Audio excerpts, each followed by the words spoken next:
Hola, bienvenidos a mi canal. Pues llegó el turno de la línea 10 del metro, la línea de Insurgentes. Es una de las líneas más esperadas en la ciudad o la línea más esperada en la ciudad. También es eventualmente la más cara de construir y ya verán por qué. Y la complejidad que voy a plantear es todavía superior. Entonces, bueno, pues veamos el resto de la presentación. A ver, aquí marco en el mismo imaginario conceptual que he utilizado en las demás presentaciones, nada más que refuerzo la vertical norte-sur, que sería Insurgentes, porque tiene una funcionalidad tanto metropolitana como regional.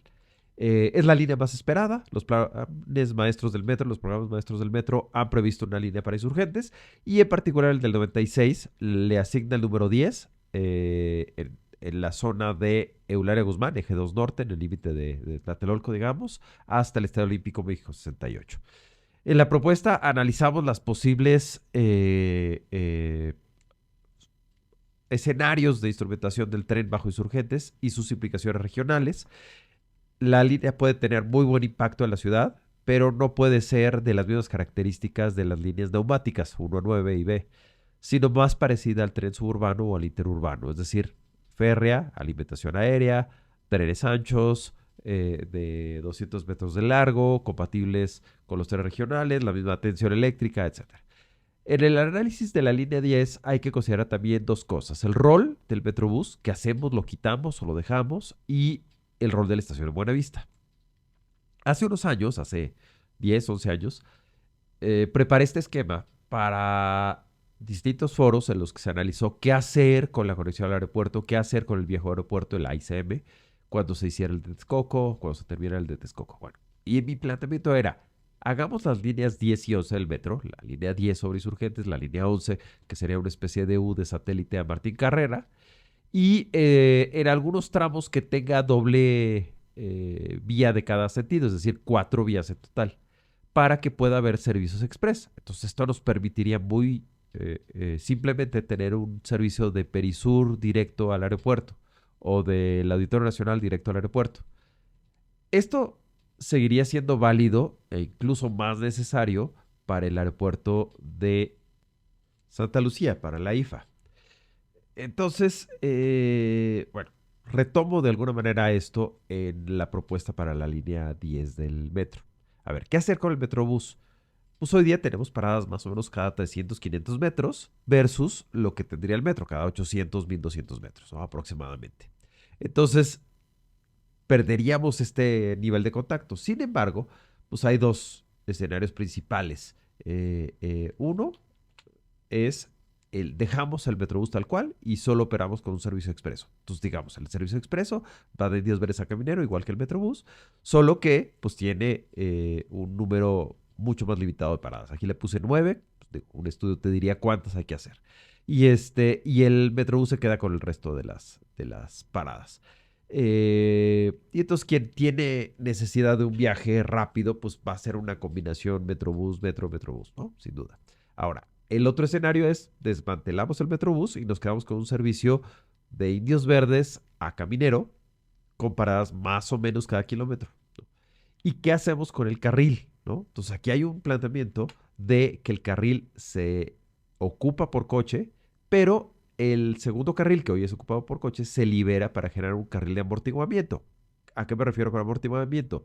Tiene un carril de estancia, ¿no? Es decir, puedo poner parles, puedo poner mesitas, pues, vegetación también, pero también podría estar ahí la bahía del restaurante, podría estar la entrada al estacionamiento o algún otro elemento. Entonces es un carril mucho más flexible, esto daría una avenida muy agradable, pero pues para llegar a ello lo que planteo es lo siguiente.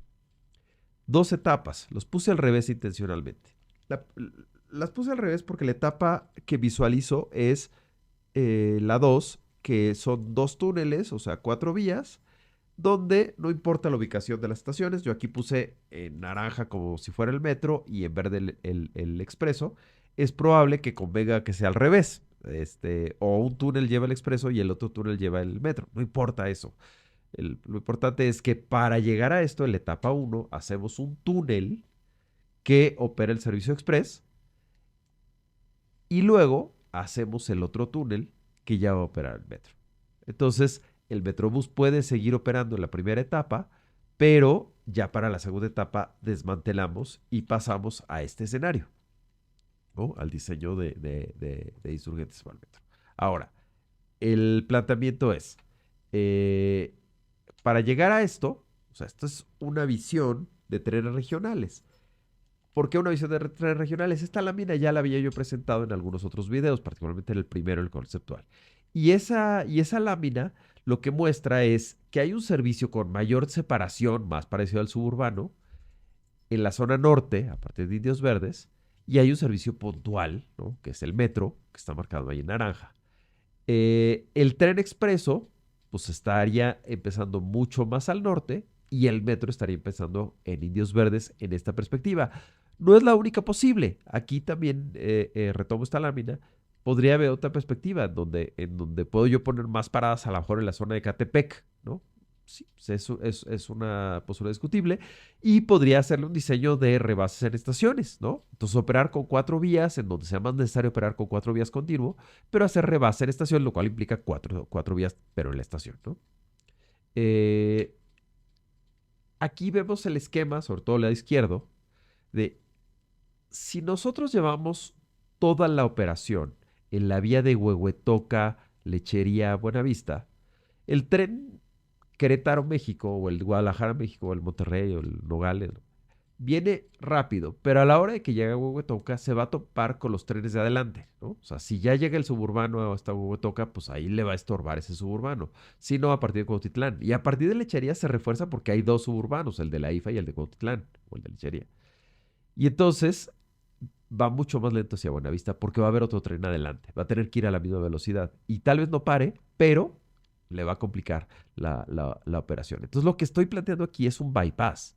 O sea, el momento que llega a Huehuetoca, pues se sigue hacia la IFA y ahí podrían también los trenes de la IFA desviarse. Los trenes de Pachuca también podrían desviarse de una manera expreso hasta Buenavista. Y por eso también hago énfasis en el rebase en estaciones. Entonces, en verde nuevamente el expreso, en rojo el metro. Yo tengo un tramo de 4 vías. Insisto, esto puede variar entre Indios Verdes y Perisur. Y tengo un tramo de 2 vías, pero con menos paradas, etcétera, en la parte norte de Indios Verdes a Huehuetoca.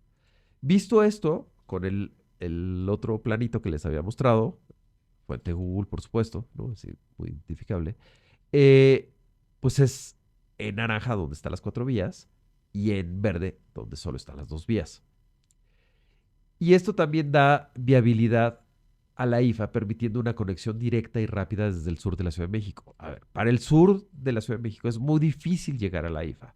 Tal vez no Azcapotzalco, eventualmente Polanco, eventualmente Gustavo Madero, pero en general es muy difícil llegar a la IFA. Entonces esto sí puede hacer viable llegar a la IFA. Aquí puse puntitos en un ejemplo de, pues se haga una terminal en Perisur y otra terminal en Félix Cuevas, y entonces pues mi taxi, mi Didi, mi Uber, mi amigo me lleva al aeropuerto, pero a Perisur, de ahí tomo el tren y llego en una hora a la IFA o eventualmente en menos, ¿no? Probablemente sea menos de una hora. No me estoy enfocando en este momento a tiempos. ¿Cómo quedaría el plano? También no estoy planteando el metro de Perisur a Caminero, pero también es una posibilidad, ¿eh? O sea, no, en algún punto sí lo puse y en otro punto no. ¿Cuál es mi preocupación? El zigzagueo que hace en la zona de Tlalpan, ¿no? O sea, como Insurgentes hace un zigzagueo, es bueno, pues vamos a tener que operar por abajo. Pero sí es una posibilidad. Lo que pasa es que es más difícil seguir creciendo. Entonces, aquí hice los cálculos a Perisur y ahorita lo vamos a ver el cálculo. Y ya se va cubriendo el mapa de la zona izquierda, ¿no? O sea, más a la izquierda de las dos líneas azules, se va a ir llenando conforme avancemos en la propuesta de líneas, ¿no? La 11, que es de la próxima presentación, o la 13, que es la que sigue. ¿Cuánto cuesta esto? ¿No? Entonces voy nuevamente a este esquema. Aquí voy a tomar los puntos de referencia que utilicé para calcular. Como de la estación Tlalpan, que está en construcción, a la IFA ya va a haber vía, pues entonces solamente considero el enlace a ella. Como de la estación Huehuetoca, que algo habrá cuando se construya el tren a Querétaro, si es que no se hace el suburbano de Huehuetoca, pues algo habrá. Entonces, desde ahí ya no tengo que construir. Entonces, mi inicio es en el entronque que haya con la vía del tren a Querétaro, el entronque que haya con tren a la IFA y a Pachuca, y a su vez ya tomo un nuevo derecho de vía y tengo que construir las vías y el viaducto eventualmente o el túnel eventualmente. Y entonces estos son los puntos que consideré para este cálculo. Y este cálculo me lleva a que, a ver, la parte de arriba es una manera de presentarlos, lo que cuesta, 225.500 millones de pesos, y la parte de abajo del medio es otra forma de presentarlo, y la parte de hasta abajo también es otra forma de presentarlo por etapas constructivas que enseguida vamos a ver. Entonces, de Perisur a Indios Verdes, lo que imagino es un túnel profundo, y en la práctica es un túnel doble, como está dibujado abajo, ¿no? Entonces, un túnel doble, ese túnel cuesta 6.000 millones de pesos al kilómetro, pero claro, puedo hacerlo en dos etapas. Luego, de Indios Verdes al entroque a la carretera Tonalitla, son 15 kilómetros, son 2.000 millones de pesos lo que estoy considerando por kilómetro, ¿no? Estoy considerando un viaducto, probablemente. En el entroque Tonanitla-Nextlalpan, ¿no? La estación de Nextlalpan Tres Urano, muy probablemente domine el viaducto. Entonces estoy considerando los 2.500 millones de pesos. Podría haber algún tramo superficial que nos va a ahorrar, pero ese eventualmente nos complicará del otro lado, entonces se compensa los costos, por eso se utilizan los paramétricos, ¿no? Hasta que no detallemos más.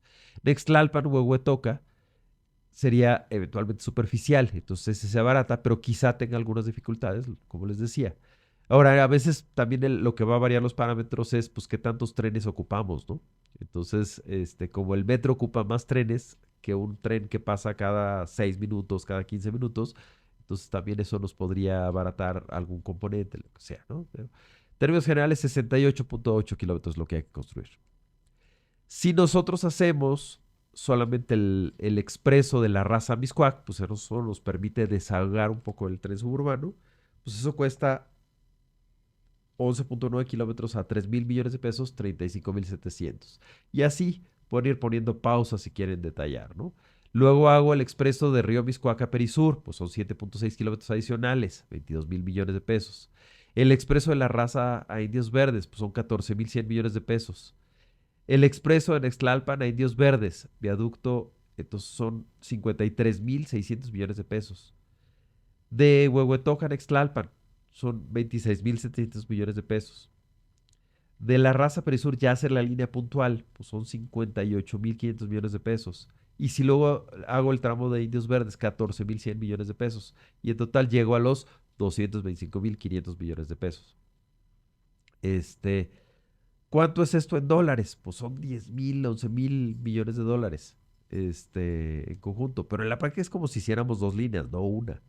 Si nos vamos a parámetros internacionales, pues el metro de la última línea que se construyó en Perú costó algo así como 5.000 millones de dólares. La línea 2 del metro, el costo estimado es de 5.300 millones de dólares. Entonces, como esta es una doble línea, pues estamos hablando de que está en parámetros internacionales. Y luego el expreso, si lo vemos de otra manera, ¿no? Pues cada bloque nos está costando completito el metro 72.600 millones de dólares. Si solo, perdón, de pesos. Si solo hiciéramos el metro, 72.600. Si solo hiciéramos el expreso de Perisur a Indios Verdes, 72.600 millones de pesos. Si hiciéramos el expreso de Huehuetoca a Indios Verdes, 80.300 millones de pesos. O si hiciéramos solamente un pedacito de expreso de Indios Verdes a Reforma. ¿Por qué un pedacito de expreso? Pues porque yo podría hacer una conexión del tren de Huehuetoca o del de Querétaro hasta Reforma, me paso un poquito de Buenavista y esto vale 27.900 millones de pesos. Y entonces pueden ser distintas etapas constructivas para llegar a esta construcción. Aquí el planteamiento que hice es, a ver, hagámoslo en 4 sexenios, no lo hagamos en uno solo, ni el bombo y platillo en la campaña, ¿no? Hagámoslo en 4 sexenios. ¿Qué significa hacerlo en 4 sexenios? Bueno, el primer sexenio es para invertir en la planeación, básicamente. Las cifras son medianamente arbitrarias, o sea, sí hice un cálculo de cuánto costaba cada etapa, pero lo que hice fue redondear los números y todo lo que sobraba pasárselo a la etapa de planeación. De esta manera, pues prorrateé que el mayor gasto pues, va a ser hasta el tercer sexenio cuando ya traigamos una inercia con este proyecto. Ahora, Yo estoy seguro que esto, si el Metrobús ha llegado a acercarse al millón de pasajeros, pues entonces estamos hablando de que esto muy fácilmente llega al millón de pasajeros. Los trenes regionales que van a construir en esta administración, yo no creo que logren transportar un millón de pasajeros en un día. Y esto sí podría transportar un millón de pasajeros en un día. Es decir, esto va a costar la tercera parte de lo que se va a invertir en esta administración en trenes, pero podría transportar muchísimo más, podría beneficiar a muchísima más gente que los trenes que se van a hacer al norte y al occidente del país. Luego, ¿cómo creo yo que tendría que ser la inversión? Bueno, pues aquí voy a poner un esquema, pero por lo menos 33% del proyecto tendría que ser una inversión recuperable. Quiero decir, usar instrumentos, valorización, uno de ellos, compra de terrenos para luego venta, este tipo de instrumentos que existen para financiar las grandes infraestructuras nos deberían ayudar a que el 33% del costo sea recuperable.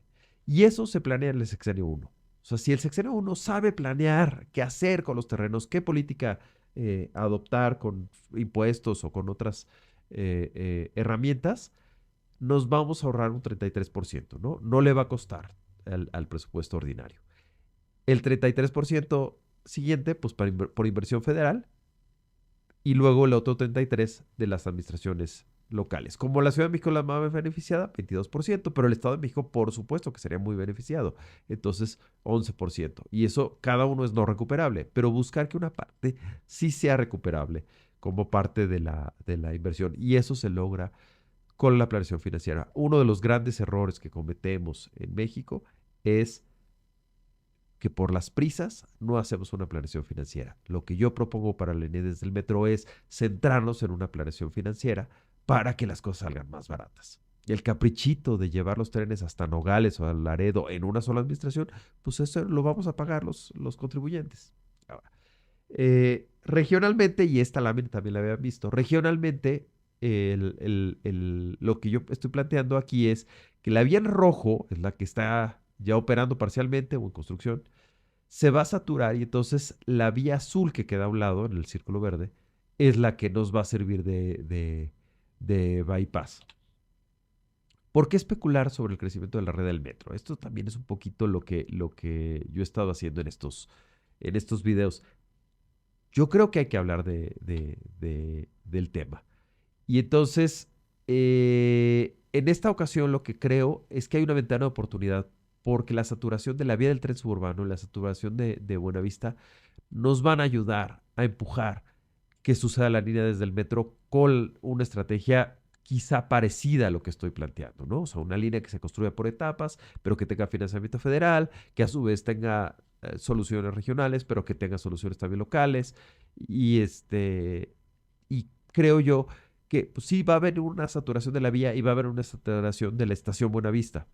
Si estoy dedicando horas a estas presentaciones es justamente para que hablemos del tema, para que hablemos, o sea, no tengo que tener la razón y no tiene que ser tal cual lo estoy proponiendo, sino que se hable del tema. Buenavista, a mi juicio, va derechito al desastre. La necesidad de descentralizar Buenavista va a ser más notoria a partir de 2030. Y y bueno, ¿qué hacemos con Buenavista? Bueno, de entrada, ¿cuál es el rol de Buenavista? Pues hoy día es una estación que da un servicio, un solo servicio, ¿no? El Cuautitlán. Buenavista. Su capacidad es limitada. Tiene 8 bloques. Ahí ven unos arcos, ven las columnas. Son 8 bloques, pero dos están dedicados al estacionamiento. Entonces nos quedan 6 bloques. Los bloques del suburbano están operando con una sola vía. Podrían operar con dos, pero están operando con una sola vía. Pasar a las dos vías implica demoler. Seguramente las vías se reciclan y el material eléctrico también se recicla, pero implica demoler y hacer las dos vías.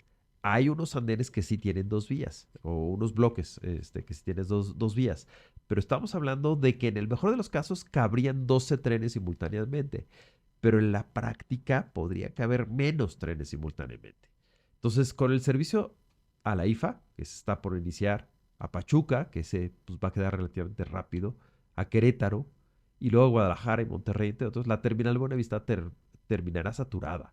Las posibilidades de ramificación de servicios y de nuevas rutas apuntan a la saturación de la terminal. O sea, ¿qué pasa si el día de mañana quiero hacer un servicio a San Miguel Allende, a partir del de Querétaro? Pues no lo voy a poder hacer o no lo voy a poder conectar en Buenavista, sino que van a tener que llegar a Querétaro y cambiar de tren. Entonces, capacidades de crecimiento de esta red va a ser mucho más complejas. La capacidad del entorno también es limitado. La terminal está protegida por el INBA. ¿Por qué? Porque es una obra artística reconocida en el modernismo. ¿Qué es lo que está protegido? Bueno, pues eso habría que definirlo, pero me parece que de entrada la fachada es una de las cosas más protegidas. Y entonces jugar con la plaza también está protegida. Entonces pensar en que voy a mandar un motor lobby en segundo piso o que los peatones lleguen por arriba y que el motor lobby quede abajo, etcétera, estoy alterando todo el entorno de la plaza y la fachada. Y entonces es una discusión mucho más compleja. A mi juicio, ¿qué es lo que tendría que ocurrir? Pues el movimiento va a tener que ser por abajo, pero ahorita les voy a explicar cómo. La apertura de IFA va a ocurrir el 25 muy probablemente. Y no hay capacidad para recibir usuarios con maletas. No hay una bahía, no hay... O sea, el pequeño espacio que tiene el centro comercial se va a saturar. No va a poder funcionar con 3 coches desembarcando con maletas mientras hay otros coches esperando entrar a la bahía. No hay más. Eh, entonces, hay un diagnóstico, se publicó recientemente, Estación Central de Buenavista, es de ITDP, y lo que dice el diagnóstico, bueno, o sea, hace un análisis de una propuesta, pero dice, pues los movimientos entre modos de transporte son desordenados, inseguros, ineficientes y poco legibles, las estaciones se encuentran desconectadas, me refiero a Metrobús, Metro y Suburbano, y separadas por ejes viales. Los trayectos peatonales se encuentran saturados e interrumpidos, no son trayectos cómodos, seguros ni directos.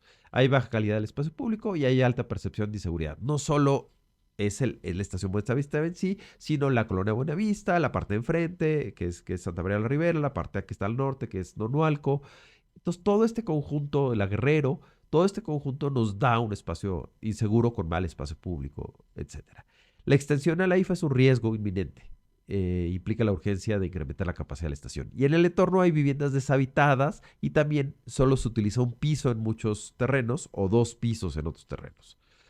Eh, ¿Cuál es la propuesta de ITDP? Bueno, pues lo que dicen es un desarrollo orientado al transporte, hay que aplicar las metodologías DOT y y volverlo un espacio de apropiación. Ellos utilizan la palabra orgullo entre los habitantes de la Ciudad de México. En términos generales, ITDP sugiere actualizar la infraestructura, integrar la movilidad, generar espacios públicos de calidad, desarrollo urbano sostenible e inclusivo, conectividad del espacio, infraestructura ciclista, zonificación inclusiva, valorización cultural, optimización de flujos en estaciones de transporte, entre otros elementos. La principal propuesta, así lo interpreto, consiste en integrar las políticas de movilidad y las de desarrollo urbano y aprovechar estas para financiar las acciones necesarias en la zona. Incluso hace planteamientos de asociaciones público-privadas que yo comparto. Esto a su vez mediante un esquema de gobernanza que ITDP define como una agencia local de gestión del desarrollo de Buenavista, ¿no? Y su fideicomiso respectivo. Retos principales. Esto ya es mi análisis. Los retos yo los veo en 3 vías.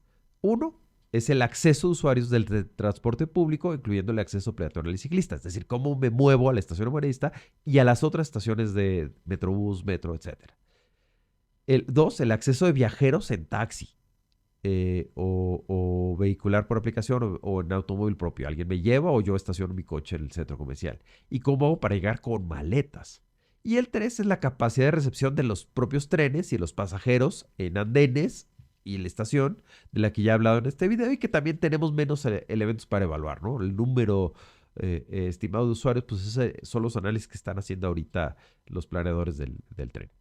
Por supuesto que hay otros problemas de oportunidades en la zona que deben ser abordados como un todo. O sea, me refiero al desarrollo urbano, a la inseguridad, al espacio público, efectivamente que sean temas que abordaba el análisis de ITDP.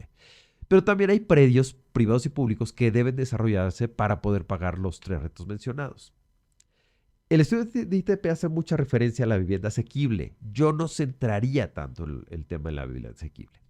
Para mí la solución está de entrada tenemos que cambiar la forma en que se da la vuelta a la derecha de Insurgentes al Eje 1 Norte, porque eso nos va a permitir hacer la dieta de carriles. Entonces, al prohibir la vuelta a la derecha, hacemos dieta de carriles el Eje 1 Norte y entonces es más fácil integrar los cruces peatonales y las estaciones que están alrededor, que eventualmente sí habrá que modificar las estaciones de Metrobús.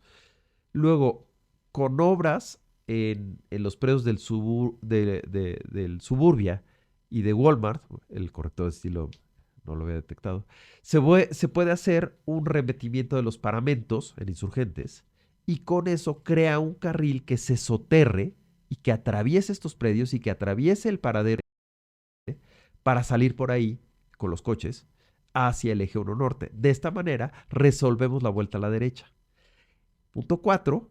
En ese mismo nivel se gestiona un loop, el mismo nivel del subterráneo, quiero decir, se gestiona un loop una bahía circular, una gran rotonda, que sea el motor lobby para una llegada subterránea a Buenavista. Entonces los coches, el Kiss and Ride, el taxi, el vehículo de aplicación o eventualmente la llegada a un nuevo estacionamiento que esté en el conjunto de Suburbia Walmart, que obviamente se tiene que desarrollar hacia arriba, los pasajeros pueden atravesar por debajo de la estación del metro o quizá al mismo nivel de las escaleras de cambio de sentido. Y hay un quinto punto, que en realidad pues, es este pasillo que me lleva a la terminal del tren. Voy a utilizar también los dibujos o los trazos que ha hecho bitácora-transp en Twitter para presentar esta misma conexión. Y la solución conceptual, pues está marcada aquí a nivel satelital, pero es básicamente en amarillo la vuelta a la derecha hacia el eje 1 norte, el cómo la gente se conecta desde esta bahía circular o esta rotonda por abajo hasta la estación del tren suburbano. Ahora, cambio un poquito de tema, pero en realidad tiene que ver. Lo que hagamos en Buenavista tiene que mirar por la presencia de una línea poderosa en insurgentes. Así que, así como, aun cuando en este momento no visualicemos el inicio de esta construcción, tiene que visualizar o tiene que prever los espacios como si fuéramos a llegar a tener una línea de 4 vías debajo de Buenavista sobre insurgentes. Y entonces, esto mismo lo tenemos que hacer en la raza, porque la raza, con lo que he estado planteando, también podría llegar a ser un gran nodo de la ciudad con las líneas 3 y 5 que ya convergen ahí, pero que yo estoy cambiando de ubicación en la propuesta de hace unas semanas. La línea 5 para que la línea 8 se quede con el trazo a Politécnico. Y la llegada de la línea 10 pues también nos forzaría a tener más vías en la zona. Entonces, en conjunto, necesitamos prever este tipo de nodos, Buenavista, La Raza o eventualmente otros, Indios Verdes también, que van a ser complejos para la operación de la infraestructura en la Ciudad de México. Uno de los grandes errores que hacemos en la Ciudad de México es solamente parchar. Entonces, si la solución de Buenavista no mira por la llegada de otras infraestructuras en el futuro, vamos al mismo desastre. Como Buenavista, cuando se entregó a centro comercial, tampoco miró que podían llegar trenes regionales, porque no debió haber ocupado el estacionamiento, por ejemplo, los dos primeros bloques de vías. O sea, es un desperdicio que el estacionamiento del centro comercial Buenavista haya ocupado, pero claro, era lo que se veía en ese momento. Estamos hablando de 2005, 2006 que se hizo la concesión. En fin, bueno, pues este es el planteamiento. Les agradezco mucho que haya llegado al final de la presentación, denle like, pero les diría como conclusiones, bueno, a mí me parece que sí es necesario trabajar en la línea 10 del metro, que es una línea muy compleja, que hay que trabajar muchísimo en la planeación, que si en la planeación financiera se trabaja el cómo se paga y tratar de buscar fuentes distintas al presupuesto ordinario para que se pueda pagar, pues va a ser una línea muy viable y va a ser también la posibilidad de hacer otras conexiones regionales, ¿no? Y que no dependa, por ejemplo, Buenavista, y que por eso abordamos el tema de Buenavista en la presentación, que no dependa, por ejemplo, el tren suburbano, el interurbano de la estación de Buenavista, porque se va a terminar saturando. Entonces, si empieza a desarrollar la ciudad ejes alternativos, bypasses, pues también le va a ayudar mucho. Entonces, el planteamiento de que la línea de insurgentes sea bypass, o sea, el primer bypass, pues es fundamental para tener una mejor red de trenes y de metros en la Ciudad de México. Gracias y nos vemos en el próximo video que será sobre la línea 11 del metro.